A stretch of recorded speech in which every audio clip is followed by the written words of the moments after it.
Hello friends, advance computer architecture के lecture number 3 में आपका स्वागत है। आज हम लोग डिस्कशन करने जा रहे हैं Flynn's classification of computer architecture. Flynn's classification का मतलब है कि इसमें डिटेल डिज़ाइन की बात हम नहीं करते हैं, एक लॉजिकल स्ट्रक्चर की बात करते हैं कि आखिर कंप्यूटर के प्रोसेसिंग यूनिट, कंट्रोल यूनिट और उसके मेमोरी के साथ अटैचमेंट कैसे हो ताकि हम कंप्यूटर को इजी वे में अंडरस्टैंड कर सके। तो फ्लिंस के क्लासिफिकेशन में उन्होंने कंप्यूटर को 4 तरीके का ग्रुपिंग किया है। सबसे पहला ग्रुप है single instruction single data stream. Stream यहाँ शब्द इस्तेमाल किया गया है। स्ट्रीम कहने का सीधा मतलब है कि सीक्वेंस ऑफ इंस्ट्रक्शन और सीक्वेंस ऑफ डेटा।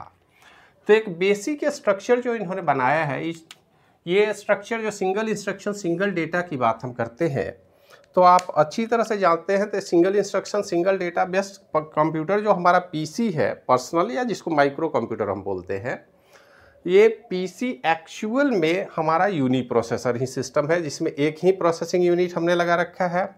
और इस प्रोसेसिंग यूनिट में हमने मेमोरी लगा रखा है, आईओ डिवाइस अटैच किया है और एक सीपीयू जो है उसी के अंदर कंट्रोल यूनिट है। प्रोसेसिंग यूनिट यहाँ कहने का मतलब है हमारा कि एक प्रोसेसिंग यूनिट में अगर आप देखें तो इसमें हमारा इंस्ट्रक्शन पॉइंटर होगा आईपी, इसके साथ साथ उसका फ्लैग होगा, फ्लैग के बाद हमारा स्टैक होगा, ये सारे डिवाइस, और इसके साथ साथ इसमें ऐड करेंगे हम सीपीयू रजिस्टर, जो इंटरनल रजिस्टर यूज किए जाते हैं। इन सब को जोड़ करके एक ब्लॉक हमने बनाया, वो हमारा है प्रोसेसिंग यूनिट। कंट्रोल यूनिट तो एक ही होता है सीपीयू के अंदर, वो आप जानते हैं, जो नेसेसरी कंट्रोल सिग्नल जनरेट करता है अकॉर्डिंग टू द इंस्ट्रक्शन। अब यहाँ पर इस कॉन्सेप्ट को अगर ध्यान में रखा जाए तो हमारे कंप्यूटर में सीपीयू जो है वो कंट्रोल यूनिट, प्रोसेसिंग यूनिट दोनों को लेके चलता है। हमारे सिस्टम में मेमोरी यूनिट है, चाहे रैम की बात करें, रोम की बात करें, कैश मेमोरी की बात करें, इवन इफ सेकेंडरी स्टोरेज की भी बात करें तो मेमोरी ब्लॉक में आ जाएगा। और आईओ ऑपरेशन जो परफॉर्म करते हैं, एक यूजर अगर है तो यूजर निश्चित रूप से यहाँ पे होगा और वो आईओ डिवाइस के थ्रू अटैच होता है सिस्टम से। तो ये सबसे सिंपल कंप्यूटर है। ये ब्लॉक जो है हमारा IO operation, CU, processing unit और साथ में मेमोरी, तो इन सबको मिला करके जो कंप्यूटर हमने बनाया वही हमारा माइक्रो प्रोसेसर था। उसमें ज़्यादा कुछ करने की ज़रूरत नहीं। इसका विशेष डिटेल आप लोग अब कंप्यूटर आर्किटेक्चर में पढ़ भी चुके हैं फर्स्ट सेमेस्टर में। लेकिन यहाँ पर हम बात कर रहे हैं एडवांस कंप्यूटर आर्किटेक्चर का, तो वो पहला मॉडल था SISD। नेक्स्ट मॉडल में हम गए तो सिंगल इंस्ट्रक्शन मल्टीपल डेटा। मतलब आप समझ सकते हैं कि इंस्ट्रक्शन तो एक ही है लेकिन हमको मल्टीपल डेटा पर ऑपरेट करने की, मतलब एरे प्रोसेसिंग की अगर हम बात करें, यहाँ पर देखिए हम लोग वेक्टर और एरे प्रोसेसर की बात कर रहे हैं। एरे प्रोसेसर मतलब मल्टीपल डेटा, एरे मतलब group of multiple data element, और उनको हम पैरेलल कॉन्सेप्ट में एक साथ प्रोसेस कर रहे हैं। लार्ज अमाउंट ऑफ डेटा को एक ही इंस्ट्रक्शन के द्वारा, सिंगल इंस्ट्रक्शन मल्टीपल डेटा को अगर हम एक्सेस करें तो इनके ब्लॉक को जरा सा देखिए कि कंट्रोल यूनिट तो हमारे पास एक है लेकिन प्रोसेसिंग यूनिट हमारे पास अलग है, और इस प्रोसेसिंग यूनिट से संबंधित हमारे पास मेमोरी भी है। आजकल जो हम मल्टी थ्रेडिंग सिस्टम की बात करते हैं, मल्टी प्रोसेसिंग की बात करते हैं, अलग अलग प्रोसेस जनरेट करते हैं, मल्टी टास्किंग की बात करते हैं, तो एक्चुअल में अगर कहा जाए तो मोस्टली हमारा सीपीयू अब ये सीरियल प्रोसेसिंग पर डिपेंडेंट नहीं है। आज की डेट में तो हम ये काम अपने माइक्रो प्रोसेसर सिस्टम में कर पाते हैं। तो माइक्रो प्रोसेसर सिस्टम में भी अगर आप देखें तो अब हम मल्टीपल प्रोसेसिंग यूनिट का इस्तेमाल करते हैं। ये प्रोसेसिंग यूनिट हमारा अलग अलग कोर के रूप में होता है। आज जब प्रोसेसर हम खरीदने जाते हैं तो हम बोलते हैं कि हमारा प्रोसेसर डुअल कोर है, क्वाड कोर है, हेक्सा कोर है, ऑक्टा कोर है। तो ऑक्टा कोर कहने का मतलब क्या है कि ऑक्टा प्रोसेसिंग एलिमेंट, और उनके लिए अपना सेपरेट मेमोरी होगा लेकिन सिंगल कंट्रोल यूनिट के तहत काम करेगा। इस कंट्रोल यूनिट ही सारे प्रोसेस को मैनेज करेगा। तो ये जो हार्डवेयर आर्किटेक्चर है, अब इसमें सिंगल इंस्ट्रक्शन मल्टीपल डेटा में आप देखेंगे कि दो तरह के प्रोसेसर है। अगर थोड़ा सा वीक प्रोसेसरिंग डिजाइन है तो एरे प्रोसेसर की बात करते हैं, या ट्रू पैरेलल अगर हम प्रोसेस करने की बात करें तो वेक्टर प्रोसेसर का कॉन्सेप्ट है। तो ये दो तरह से सिंगल इंस्ट्रक्शन मल्टीपल डेटा की डिज़ाइनिंग है जिस पर हम काम करते हैं। इसके बाद तीसरा जो कॉन्सेप्ट है वो है multiple instruction single data stream. देखिए, इस तरह का कोई कंप्यूटर प्रैक्टिकली नहीं बनाया गया है, प्रैक्टिकली कोई भी कंप्यूटर इसके लिए नहीं बनाया गया है। इस बात को आप इस तरह से समझ सकते हैं कि हमारे पास सिंगल डेटा पर मल्टीपल अगर हम इंस्ट्रक्शन इम्प्लीमेंट करना चाहें तो इसका मतलब क्या है। आप इस तरह से देखें कि मान लेते हैं कोई एक डेटा है, आप सिक्योरिटी के पॉइंट ऑफ से देखें तो कोई एक डेटा है और डेटा सिक्योर है, इसमें सिक्योरिटी की भी लगा हुआ है। अब हमें इस सिक्योरिटी की को ब्रेक करना है, तोड़ना है। आज के डेट में जितने भी साइबर अटैकर हैं वो कुछ इसी तरह का काम करते हैं। हमको सिक्योरिटी की को ब्रेक करना है, डेटा को एक्सेस करना है। डेटा जनरली सिफर टेक्स्ट में होता है, क्रिप्टोग्राफी में आप लोग पढ़ेंगे। तो ये डेटा डायरेक्ट तो है नहीं डेटा, लेकिन डेटा लॉक किया हुआ है। पासवर्ड की लॉकिंग अगर हम सिंपल वे में सोचें कि पासवर्ड से लॉक है, तो पासवर्ड को ब्रेक करने के लिए तो बहुत सारे अलग अलग कोड की ज़रूरत होगी, क्योंकि डेटा हमें पता नहीं कि किस तरह किस कोड के द्वारा लॉक किया गया है।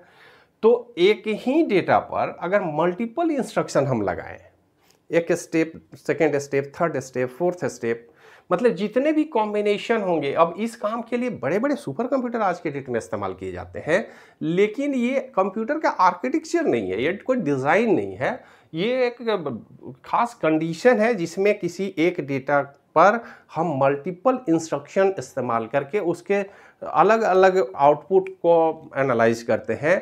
अगर उससे हमारा कुछ काम बन जाता तो अच्छी बात है, अगर हम सिक्योरिटी को ब्रेक कर पाते हैं तो काम आसान है। लेकिन एक्चुअल में इस तरह का कोई कंप्यूटर डिज़ाइन नहीं किया गया है, इसलिए इस पर बहुत ज़्यादा हम लोग कॉन्सेंट्रेट नहीं करते हैं। ये multiple instruction single data stream एक कॉन्सेप्ट है जो लॉजिकल कॉन्सेप्ट है, वर्चुअल कॉन्सेप्ट है, लेकिन प्रैक्टिकली कोई कंप्यूटर इस पर नहीं बनाया गया।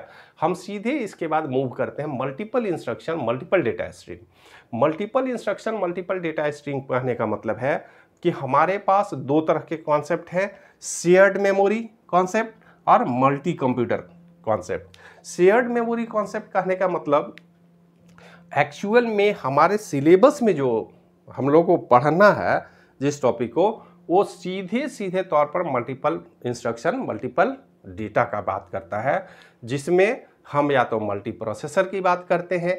यहाँ पर क्या है, शेयर्ड मेमोरी कहने का मतलब मल्टी प्रोसेसर सिस्टम, और यहाँ पर multi computer system. Multi processor system में क्या होगा कि हमारे पास कंप्यूटर तो एक ही होगा और उस कंप्यूटर को हम अलग अलग मेमोरी यूनिट दे दिया है, प्रोसेस यूनिट है, कंट्रोल यूनिट है, और इनको आपस में इंटरैक्ट कर दिया है। मेमोरी एक कॉमन मेमोरी यूनिट का इस्तेमाल हमने कर दिया। यहाँ पर हम एक ही ब्लॉक के अंदर इस मेमोरी को अगर अटैच कर दे तो हम इसको शेयर्ड मेमोरी अप्रोच बोलेंगे। और अगर अलग अलग प्रोसेसर के लिए अलग अलग मेमोरी एलिमेंट, अब यहाँ मेमोरी एलिमेंट की बात नहीं, ये मल्टी कंप्यूटर की बात कर। मल्टी कंप्यूटर कहने का मतलब क्या है, ये हमारा इंडिपेंडेंट यूनिट है। ये जो पूरा यूनिट है ये इंडिपेंडेंट है, ये इंडिपेंडेंट है, ये जैसे पैरेलल कंप्यूटर का कॉन्सेप्ट डिस्ट्रीब्यूटेड कंप्यूटिंग का जो कॉन्सेप्ट है, ये डिस्ट्रीब्यूटेड कंप्यूटिंग की बात करता है मल्टी कंप्यूटर सिस्टम। ये लूजली कपल्ड और टाइटली कपल्ड का क्या कॉन्सेप्ट अभी बताते हैं। इसमें हमको ये देखना है कि अगर पूरा सिस्टम ही अलग अलग हमने व्यवस्थित कर दिया और इंटरकनेक्शन नेटवर्क के थ्रू हमने जोड़ दिया।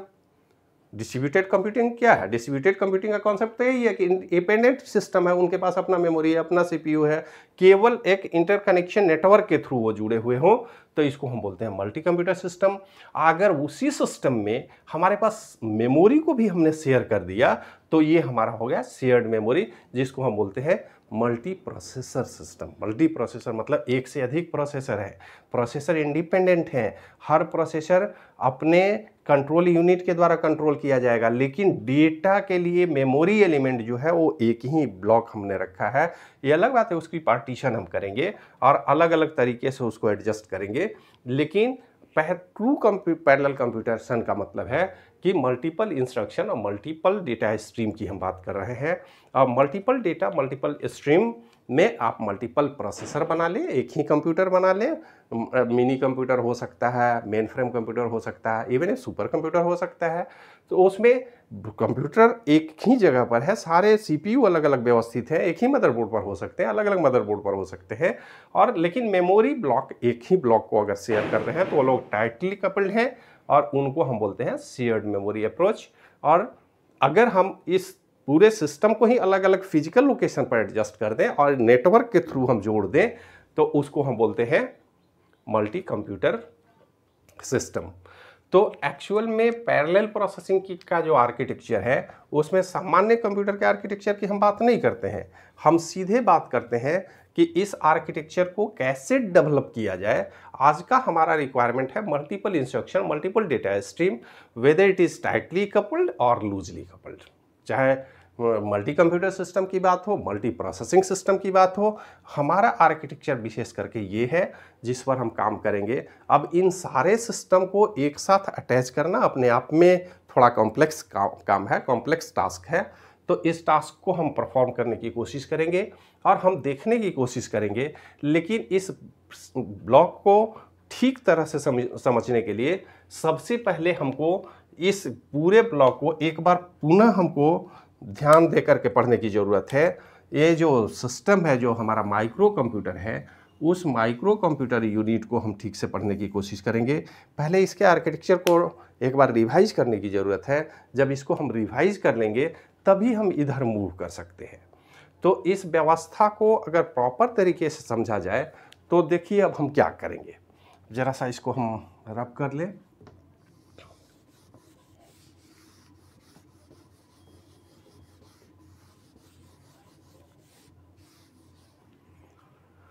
हम जानते हैं कि हमारे प्रोसेसर में अगर सीपीयू के अंदर की हम बात करें तो इसमें एएलयू यूनिट होगा। इस एएलयू यूनिट में परफॉर्म किया जाएगा ऑपरेशन। इसके साथ इंस्ट्रक्शन रजिस्टर की बात होगी, इसके साथ इंस्ट्रक्शन डिकोडर की बात होगी,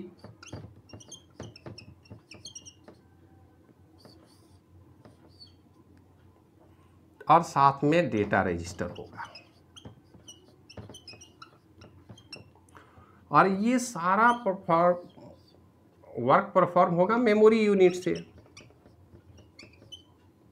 मेमोरी यूनिट में हमारे पास इंस्ट्रक्शन और डेटा बोन न्यूमैन आर्किटेक्चर तो आपको पता ही है कि हमारे एक ही लोकेशन में इंस्ट्रक्शन भी है और डेटा भी है। पहले इंस्ट्रक्शन होगा, फिर डेटा होगा, फिर डेटा हो सकता है, फिर इंस्ट्रक्शन हो सकता है, फिर डेटा हो सकता है। तो इस तरह से हमारे अरेंज्ड है। जैसे हम प्रोग्राम लिखते हैं तो प्रोग्राम में हम इंस्ट्रक्शन और डेटा एक साथ लिखते हैं, हम सेपरेट करने की ज़रूरत नहीं है। बोन न्यूमैन आर्किटेक्चर तो यही प्रोवाइड किया है कि आप एक ही जगह पर इंस्ट्रक्शन और डेटा रखें। हमारा सीपीयू इतना पावरफुल है, कोई इंस्ट्रक्शन और डेटा को सेपरेट कर सकता है। कैसे करेगा? सबसे पहले सीपीयू इंस्ट्रक्शन रजिस्टर से एक एड्रेस जेनरेट करेगा। अब इसको ऐसे आप समझें,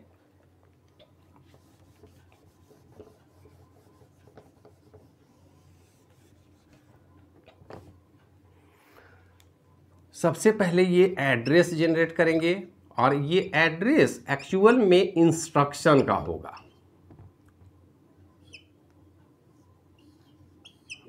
अब इंस्ट्रक्शन पॉइंटर जो सीपीयू के अंदर है, ये सीधे सीधे इंस्ट्रक्शन का एड्रेस जनरेट करेगा। इंस्ट्रक्शन हमारा देखिए मेमोरी में यहाँ है, यहाँ से हम सीधे इस इंस्ट्रक्शन को लेके आएंगे इंस्ट्रक्शन रजिस्टर में। मतलब सीपीयू के अंदर जो इंस्ट्रक्शन रजिस्टर, कहीं कहीं इसको प्रोग्राम काउंटर भी बोलते हैं। तो इंस्ट्रक्शन रजिस्टर ही ज़्यादा पॉपुलर टर्म हो गया, पहले इसको प्रोग्राम काउंटर हम बोलते थे, क्योंकि ये इंस्ट्रक्शन को एक्सेस करेगा। तो इंस्ट्रक्शन सबसे पहले रैम मेमोरी से लेकर के आए हम इंस्ट्रक्शन रजिस्टर में। सीपीयू के पास जो ही कोई इंस्ट्रक्शन आता है सबसे पहले उसकी डिकोडिंग होती है, क्योंकि इंस्ट्रक्शन किस टाइप का है, उनको किस तरह के डेटा की ज़रूरत है, सिंगल डेटा इंस्ट्रक्शन है, मल्टीपल डेटा इंस्ट्रक्शन है, 2, 3, 4, जितने भी इंस्ट्रक्शन के डिकोड करने के बाद एक्चुअल हमको पता चलेगा कि उस इंस्ट्रक्शन का लेंथ क्या है। और जब इंस्ट्रक्शन के लेंथ की हम बात करेंगे तो इंस्ट्रक्शन डिकोड होने के बाद ये कंट्रोल यूनिट को जाएगा, मतलब डिकोड होने के बाद कंट्रोल यूनिट के पास जाएगा, क्योंकि अकॉर्डिंग टू इंस्ट्रक्शन जो भी नेसेसरी कंट्रोल सिग्नल है वो हम जनरेट करेंगे, और साथ में हम डेटा रजिस्टर को एक्टिवेट करेंगे कि आप यहाँ से जाइए और डेटा को लेकर के आइए। अब डेटा हो सकता है सिंगल हो, मल्टीपल डेटा हो, जिस तरह के डेटा का रिक्वायरमेंट है वो इंस्ट्रक्शन सीधे सीधे डेटा को लेकर के डेटा रजिस्टर में आएगा, और वो सीपीयू के अंदर है। अब देखिए इंस्ट्रक्शन को पहले हम लाए, उसको डिकोड हमने किया, डिकोड करने के बाद डेटा रजिस्टर से डेटा को लेकर के आए, डेटा रजिस्टर में स्टोर किया, और डेटा और इंस्ट्रक्शन जब दोनों हमारे पास आएगा तब कंट्रोल यूनिट का ये जिम्मेदारी है कि वो नेसेसरी कंट्रोल सिग्नल जनरेट करके और इस डेटा को लेकर के डेटा रजिस्टर से सीधे मूव करेंगे एएलयू में। एएलयू में ऑपरेशन परफॉर्म होगा, एएलयू में ऑपरेशन होगा, और इस ऑपरेशन के बाद हम या तो टेम्पोररी रिजल्ट जनरेट करेंगे। तो उस टेम्पोररी रिजल्ट के स्टेटस को रखने के लिए हमने फ्लैग लगा रखा है, फ्लैग रजिस्टर। ये भी एक रजिस्टर ही है जो फ्लैग टेम्पोररी रिजल्ट के स्टेटस को दिखाएगा। साथ में टेम्पोररी रजिस्टर के कुछ वैल्यू होंगे, उनको किसी रजिस्टर में हम शिफ्ट करेंगे। तो ये फ्लैग रजिस्टर, इंस्ट्रक्शन पॉइंटर, उसके बाद instruction decoder, data register, control unit, इसके विषय में एक डिटेल जानकारी की ज़रूरत है जो नेक्स्ट लेक्चर में हम बनाएंगे। नेक्स्ट लेक्चर में हम पूरा डिटेल अब वहाँ से कंसंट्रेट करेंगे हम लोग। लेकिन अभी एक बेसिक स्ट्रक्चर देखिए, हमारा प्रोसेसर का ऑर्गेनाइजेशन चाहे सिंगल इंस्ट्रक्शन मल्टीपल डेटा हो, मल्टीपल इंस्ट्रक्शन मल्टीपल डेटा हो, मल्टीपल इंस्ट्रक्शन सिंगल डेटा हो, या सिंगल इंस्ट्रक्शन सिंगल डेटा हो, प्रोसेस का जो कॉन्सेप्ट है उसमें कोई बदलाव नहीं होगा।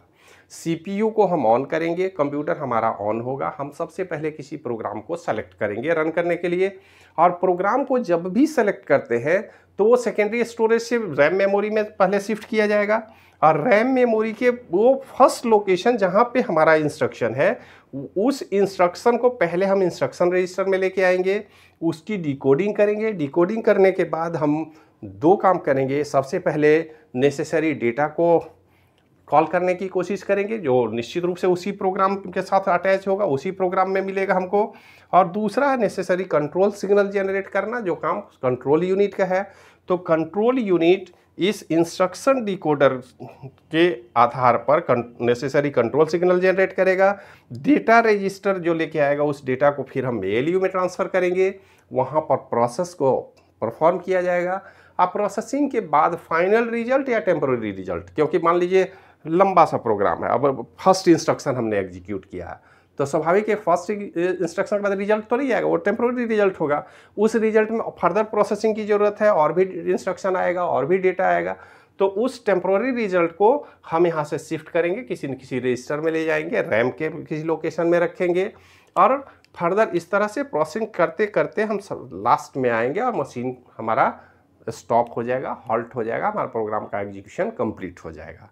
तो ये प्रोसेस तो एक कॉमन प्रोसेस है जिसके विषय में आपको जानना होगा। तो आप आर्किटेक्चर में जो कुछ पहले बताया गया है उसको एक बार देख लेंगे, और ऐसे रिवीजन के तौर पर नेक्स्ट वीडियो लेक्चर में हम इस पर डिस्कशन करने की कोशिश करेंगे, जिसमें हम ये जानने की कोशिश करेंगे कि इंस्ट्रक्शन का actual flow of sequential flow कैसे होगा। और अभी हम बात कर रहे हैं सीक्वेंशियल डेटा के, सिंगल इंस्ट्रक्शन सिंगल डेटा। अब इसी के बाद हम मेमोरी ब्लॉक बढ़ा देंगे, हम प्रोसेसिंग यूनिट बढ़ाएंगे, हम कंट्रोल यूनिट बढ़ा लेंगे। तो जैसे जैसे हम बढ़ाएंगे तो उसके बाद हमको सिंक्रोनाइजेशन की ज़रूरत होगी।